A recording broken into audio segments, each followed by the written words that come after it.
Hi, everyone. This is Miranda with the Valuable Voices podcast. I have my friend Kari Olson here today, and I'm so excited for you to meet her. Thank you, Kari, for being here. Thanks for having me, Miranda. Super fun. Yeah, I'm trying to remember how we got connected, but she has an amazing Facebook group online. I don't have the name of it right in front of me, but it's about prosperous, and I'm in her actually business coaching program, which I love. And I just felt a connection. I just love what you're doing, the value you're adding. So I'm just excited for others to hear your story. Oh, thank you.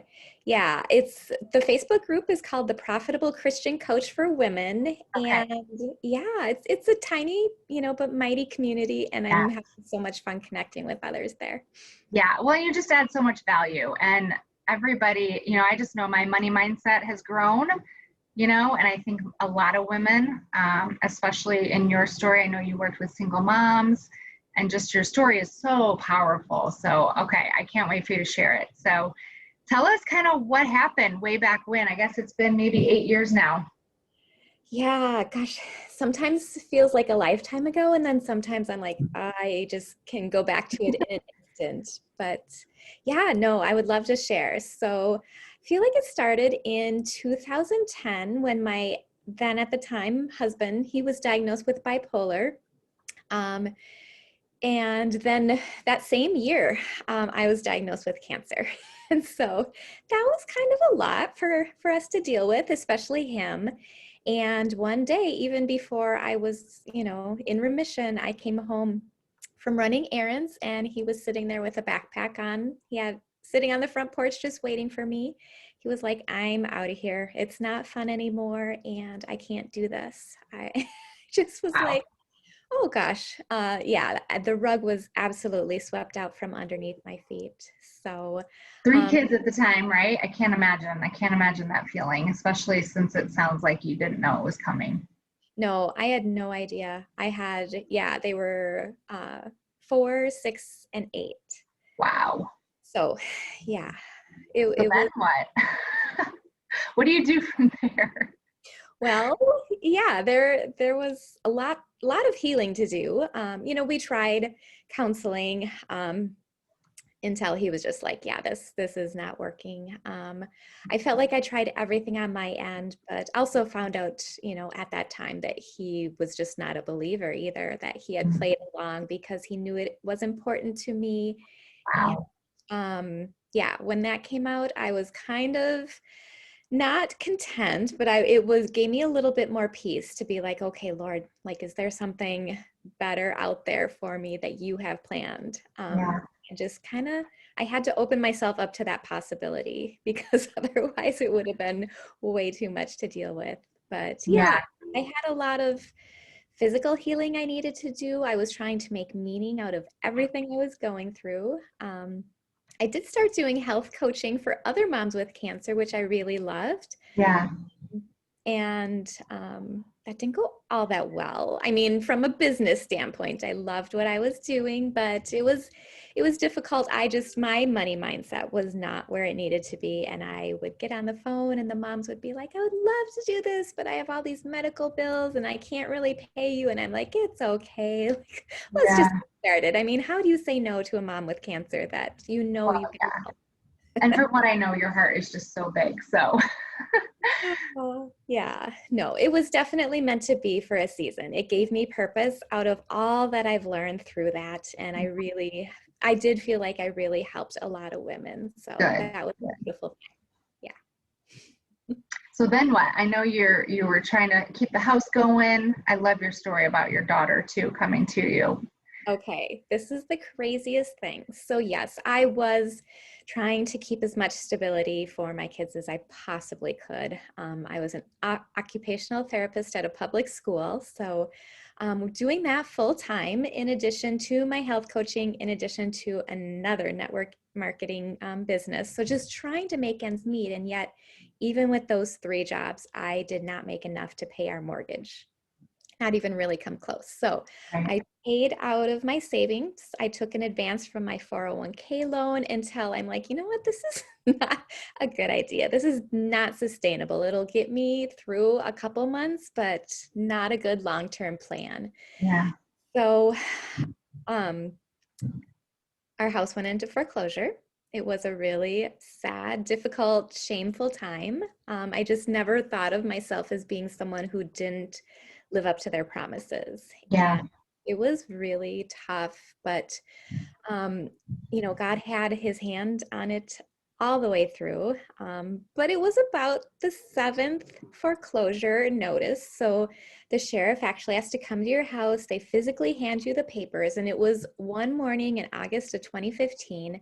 My son and I were letting the dog out the back door, and it was like probably 6:58 a.m. And there's the sheriff sitting on my patio furniture. Like I'm in my pajamas, it just scared me to death. And you just are like, you become frightful. Like, are they around this corner or that corner? Yeah. Where are they going to show up now? But so I don't know. That just really shook me. And I was like, okay, guys, like I have been trying to hold it together. I tried to keep my kids protected from everything that was going on. I Yeah. did that for about 4 years, but our house had already been in foreclosure. And I needed to let them know, like, we're going to be moving. We need to mentally prepare for some changes in our lives. Yeah. And so that night at dinner, I was like, guys, like, we have got to cut out all of your activities. The things that make these little kids happy. Like, Yeah. for my son, it was basketball. For the girls, it was gymnastics and dance. And oh, it was so heartbreaking. They just sat there and like didn't say a word, but their eyes were as big as saucers and they were nodding and they're like, okay, I want to like tell mom no, but I'm too scared. And I just saw the fear in their eyes. And so excused myself to the bathroom. And as I was in there crying, my youngest came to the door. She was knocking on the door of the bathroom and she was just like, Mom.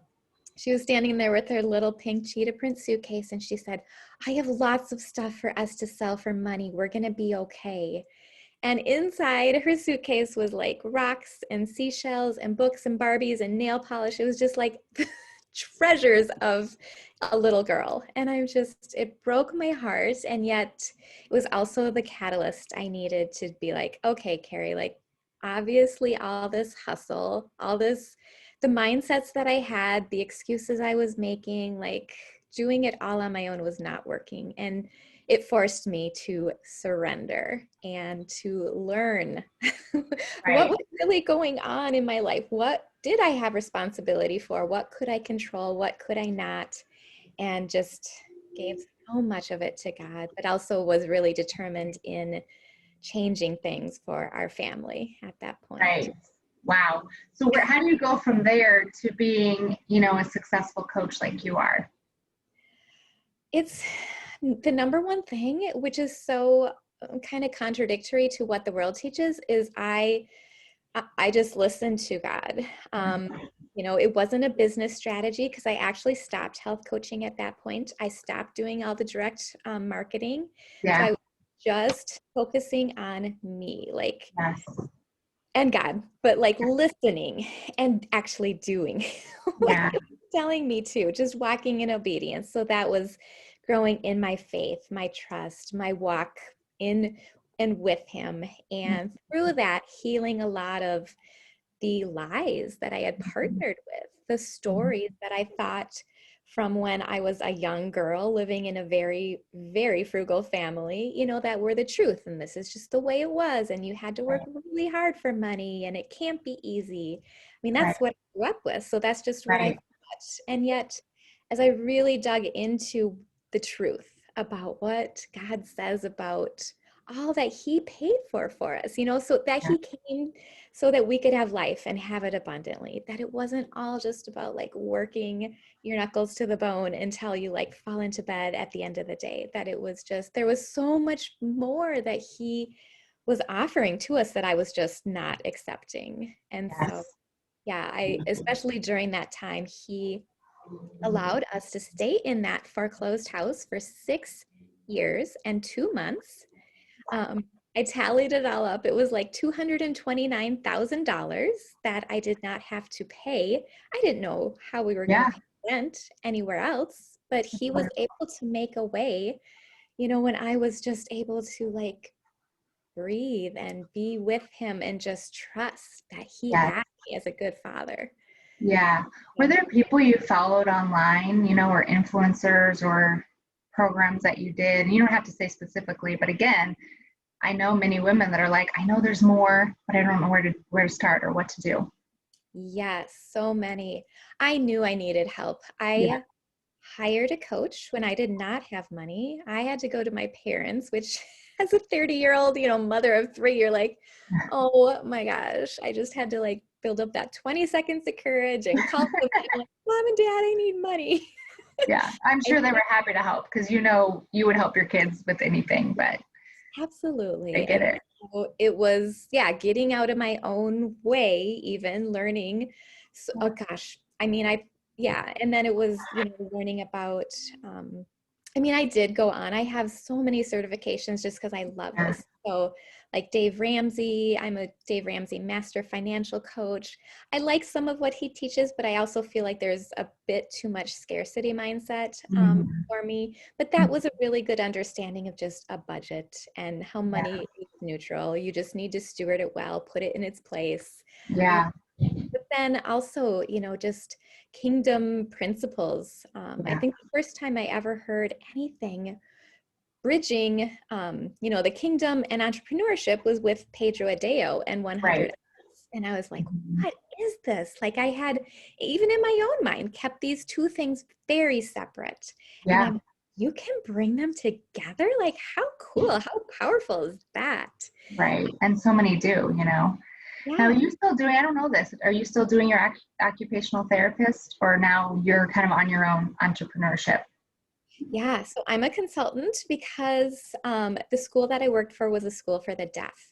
Okay. And so they were like, it was so hard to find an OT who can sign and knows our kids and can do these evaluations in their native language. So Right. I still do help out there a little bit. Awesome. I love to go in and see the kids because they are there from like 2.5 through 21. So they get in, Okay. they stay, and so Wow. it's fun to see how their skills progress. But Yeah. And most of my, that sounds so fulfilling. Wow. yeah, yeah. And But you're happily married now. Tell me I how you met your husband. I don't know if I heard this story either. don't think I've told you. No, we met on Match.com. Awesome. I found him. I reached out, and it was because of just one on Match. It says, what was the last book you read? And his was the Bible. And I'm like, oh, there we go. Like this Love is it. someone I need to talk to. And I just, God had a hand in that as well. My husband will tell you from the first night we met, he knew we were going to be married. I did not, and broke up with him 4 times in 2 years. But God made a way. And the last time we were broken up, after a couple months, we both went on a first date. God placed us at the same restaurant right behind each other. Like I could have reached out What? behind me and like patted him on the back. And I heard his laugh and I turned around. I was like, there is Fine. my boyfriend. And I just was like, there was something that I felt that moment that I was like, he can't be dating anyone else. Yeah. And so I knew I just like, okay, God, you brought us back together for a reason. We started talking and within 2 months after that, we were engaged. Yeah. Wow. That's awesome. Okay. Yeah. So what's next? I know you have a virtual event coming up. So again, go to her Facebook group to get involved in that. Again, there's just a ton of value and a ton of other women Christian entrepreneurs that you can support, which is just really cool. It's so cool to see others kind of living their purpose. Yeah, thank you. It's a beautiful space of, just sisterhood and encouragement and living out the purpose and the plan that God has given you. Yeah, so check her out. The virtual event is going to be amazing. I already know because whatever you do is awesome.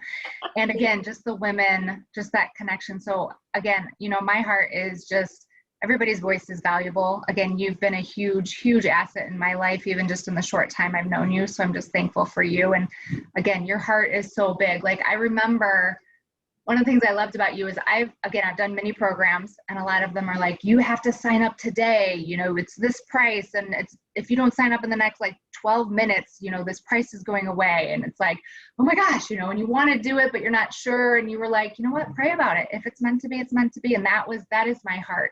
I don't ever want to force anyone to do anything, but again, God God knows what the plan is. And if it's meant to be, it's meant to be. So I just love your soft, gentle love.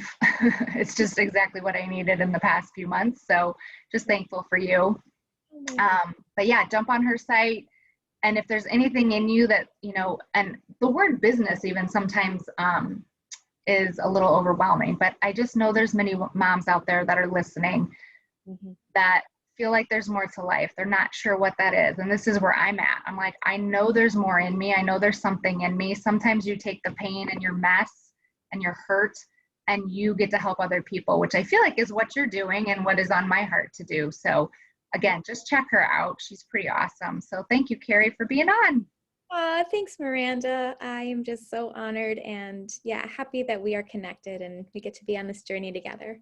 Yeah, well, thanks so much. I appreciate your time. Thanks for listening. And if you guys know anybody else, again, my heart is just for women, especially that, everybody has a story and most likely somebody will be inspired by it. So people are watching and your voice matters. So thanks for listening.